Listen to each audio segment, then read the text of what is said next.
En tant qu'utilisateur régulier de trottinettes électriques, je me suis intéressé aux accessoires un peu confort qui existent, notamment pour les vélos, car a priori certains accessoires sont adaptables aux trottinettes électriques.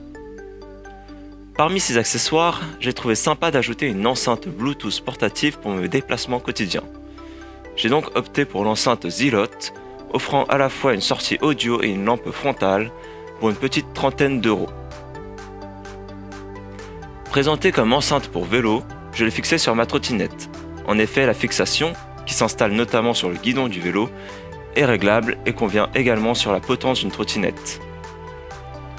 Aucune difficulté pour le montage. Après avoir fixé le support, vous pouvez simplement visser l'enceinte sur le pas de vis prévu à cet effet.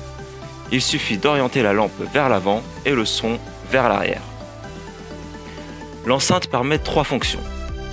D'abord, diffuser de la musique, que ce soit par Bluetooth ou par jack. Ensuite, elle peut être utilisée en lampe frontale ou lampe de poche, avec possibilité d'un éclairage continu ou clignotant.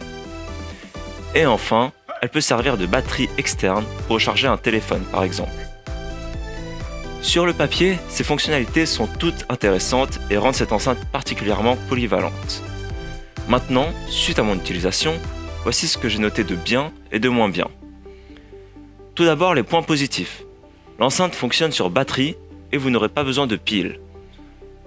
Ensuite, pouvoir recharger un appareil externe est très pratique, surtout en déplacement.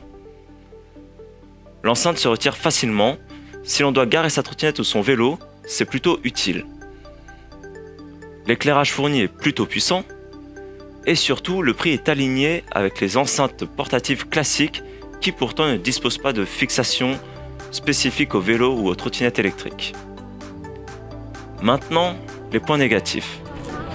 Tout d'abord, la qualité sonore n'est pas super, mais ça reste en ligne avec ce que l'on peut attendre d'une enceinte portable à 30 euros. Ensuite, la puissance sonore est limitée.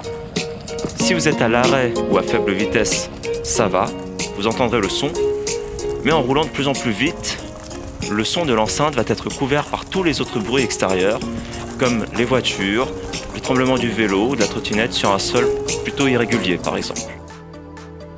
Autre point négatif, la tâche n'est pas suffisamment robuste pour maintenir l'enceinte dans la bonne position. À cause des irrégularités de la route, l'enceinte commence à bouger et partir dans tous les sens. La lampe ne sera donc plus tout à fait vers l'avant et le son plus tout à fait vers l'arrière. Dernier point négatif, la fixation n'est pas de très bonne qualité et chez moi par exemple elle s'est cassée.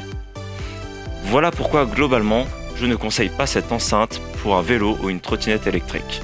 En revanche, en raison de sa polyvalence, à savoir enceinte, lampe de poche et batterie externe, cette enceinte saura trouver sa place pour des activités de loisirs ou des escapades en montagne par exemple, d'autant plus qu'elle est fournie avec un mousqueton.